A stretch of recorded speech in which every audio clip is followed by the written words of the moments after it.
যারা বলছে রোজ বাংলা থেকে বহু পরিযায়ী শ্রমিক বিভিন্ন রাজ্যে চলে যাচ্ছে শুধুমাত্র বাংলায় কাজ নেই বলে, তাদের আজকে আয়নাটা একটু দেখায়। বিহার, উত্তরপ্রদেশ, মধ্যপ্রদেশ, হরিয়ানা, বেসিক্যালি রাজস্থান থেকে প্রতিদিন শয়ে শয়ে লোক বাংলায় আসছে শুধুমাত্র রুজি রুটির তাগিদে, এবং এদের রুজি রুটি যোগাচ্ছে এই বাংলা।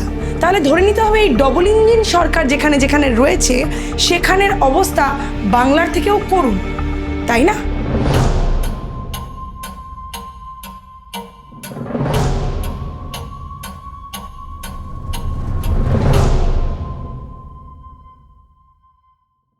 নমস্কার, আমি দীপান্বিতা ব্যানার্জি।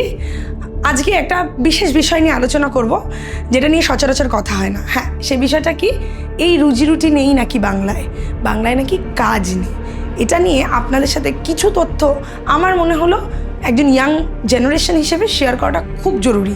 অন্যদিকে আঙুল তোলার আগে নিজেদের দিকগুলো তাকিয়ে দেখুন। যারা আজকে পরিবর্তনের বাণী শোনাচ্ছেন, তারা আদৌ কি নিজেদের রাজ্যগুলোতে পরিবর্তন আনতে পেরেছেন? আপনারা যেখানে যেখানে ডবল ইঞ্জিনের রাজ্য খুলে রেখেছেন, সেখান থেকে পরিযায়ী শ্রমিক তৈরি হওয়া বন্ধ হচ্ছে না কেন?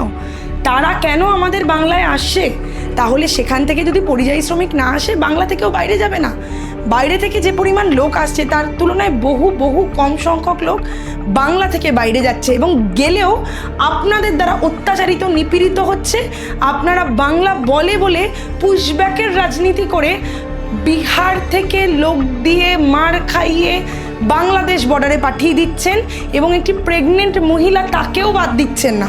তাহলে আমরা যে কথাটা শুরু করেছিলাম যে বাংলার অর্থনীতি কোথায় দাঁড়িয়ে আছে, আপনারা যদি গত বছরের স্ট্যাটিস্টিক্সটা দেখেন যে কত পরিমাণ বেকারত্বের হার বৃদ্ধি পেয়েছে সারা ভারতবর্ষে, তার তুলনায় কিন্তু পশ্চিমবঙ্গ অনেক কম বৃদ্ধি পেয়েছে বেকারত্বের হার। মেয়েদের জন্য যেভাবে রাজ্য সরকার, পশ্চিমবঙ্গের মা মাটি মানুষের সরকার পাশে দাঁড়িয়েছে, মেয়েদের, কন্যাদের কন্যাশ্রী, মায়েদের লক্ষ্মীর ভাণ্ডার থেকে শুরু করে রূপশ্রী, প্রত্যেকটা প্রকল্প নারী জাতিকে এগিয়ে নিয়ে যাওয়ার বার্তা দিয়েছে। মেয়েরা নিজেরা কর্মসংস্থানের ব্যবস্থা, নিজেদের রুজি রুটি, খাদ্য সমস্ত নিজেরাই করে নিয়েছে, শুধুমাত্র সরকার পাশে থেকেছে বলে। যারা আজকে বলেন ভাতা কেন দেওয়া হয়, তাদের উদ্দেশ্যে বক্তব্য, এই ভাতাটা সারা বিশ্বে বিভিন্ন দেশে পায় প্রত্যেকটা নাগরিক, কারণ অর্থনীতিকে চাঙ্গা করতে, খুচরো বাজারকে এগিয়ে নিয়ে যেতে এই ভাতা কালচার আপনারা যেটাকে বলছেন, সেটাকে একটা স্টাইপেন্ড বলা হয়, সেটাকে অর্থনীতিকে অগ্রসরের দিকে এগিয়ে নিয়ে যাওয়ার জন্য প্রয়োজন হয়। তাই মোদি, অমিত শাহ বা এই ডাবল ইঞ্জিনের সরকার বা বিজেপি, বাংলা জ্বালাও পার্টিদের, আপনারা পরিবর্তনটা আপনাদের মানসিকতার করুন। বাংলা নিজের মেয়ের হাতেই সদা সুরক্ষিত ছিল, আছে এবং আগামী দিনেও থাকবে, কারণ এই বাংলা নিজের মেয়েকেই চায়।